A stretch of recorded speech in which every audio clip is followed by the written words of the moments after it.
There's my car for today. The all-new high-tech BMW 5 Series. As you can see, it's driven out to meet me. But that's enough self-driving for today. BMWs are meant to be driven, and that's exactly what I'm going to do.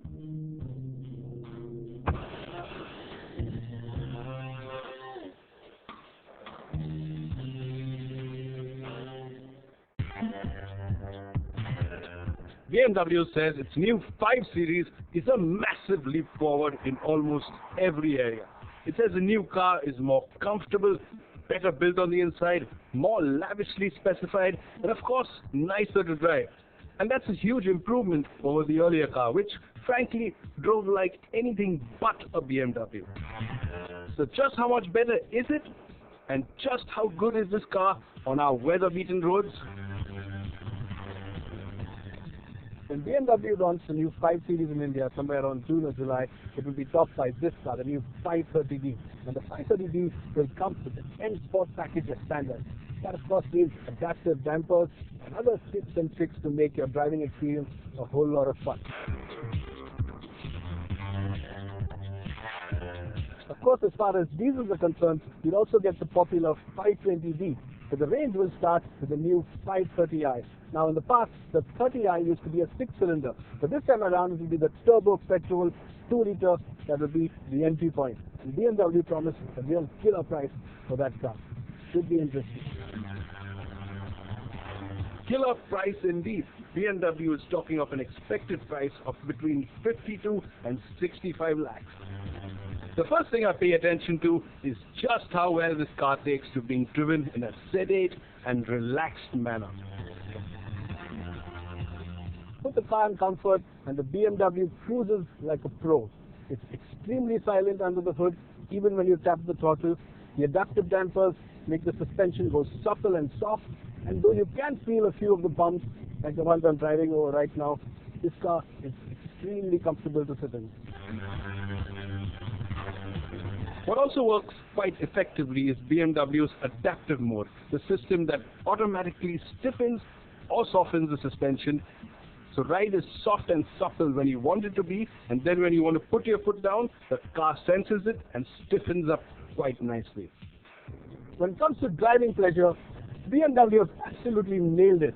This car is compact, agile, really fun in corners. The steering is so accurate and precise. It just shrinks around you like a 3 Series or something even smaller. It just is an absolute hoot to drive. The brakes offer a tremendous amount of feel as I get into the corner, allowing me to brake as late as I dare, and there's enough grip coming from the 4 wheels to give me plenty of confidence. The best bit, however, is that I'm forever looking to add more power as I exit corners. No way does this feel like a car that's close to 5 meters in length. What BMW has also got spot on is the new 6-cylinder diesel. Unlike a regular diesel, the faster you spin this one, the stronger it pulls. There's no sudden explosion of torque, just one strong linear wave of acceleration. Of course, what sets this diesel apart is that it's an absolute riot even when you drive it hard. Put it in sport, select manual, and pull all the way to 5,600 RPM. It's just unreal.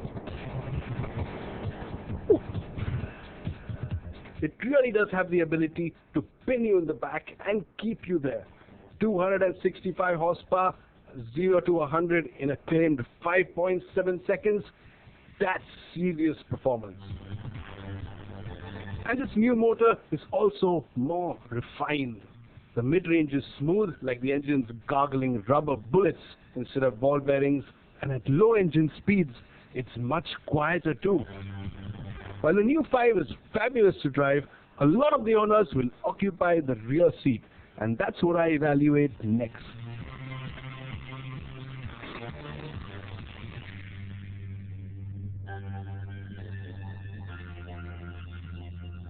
What's abundant here, once I'm sat in the back here, is that this new 5 Series doesn't quite have the legroom of the new extended wheelbase E-Class, and so they've lost a bit of an advantage there. But what's also clear is that this seat is really comfortable.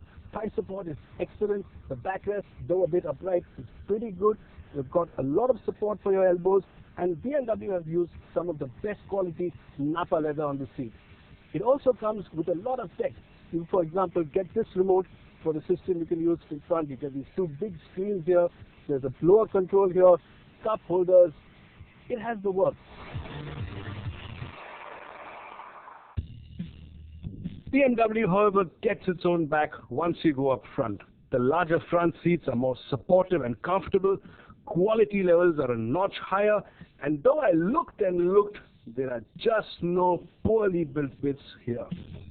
The new 5 is better equipped too. The instrument panel is all digital. The central screen is of a higher quality. The touch functions work beautifully, and the new 5 even gets a few delight features from the 7, like gesture control. Some of the buttons, however, are a bit small and fiddly to use, especially if the car is on the move. That's a BMW. And that, my friends, is a spare tire. Yeah, they've actually built this enclosure especially for the Indian market. A space saver goes in here, and you do lose a little bit of space, but at the end of the day, you have a spare, and that's worth its weight in gold. I've just spent the day with BMW's tech-laden new 5 Series, and what a car it is. On the one hand, it's a BMW, and they've taken it to the next level when it comes to driving. The steering is absolutely brilliant. It's got this lovely big series adhesive that's got tremendous punch, and the chassis, the way they put it together, it's sporty, it's fun, it's pretty incredible. But the new 5 isn't just about driving pleasure. BMW has stuffed it to the gills with technology, and the quality on the inside is exquisite. Yes, when it comes to India in June or July, it will be expensive. This top-of-the-line car will be around 65 lakhs. And compared to the new E-Class, the long wheelbase, it doesn't quite have the legroom in the back. But put it all together, the driving pleasure, the technology, the quality, and this new 5 really does remind me of a baby 7 Series. It really is that good.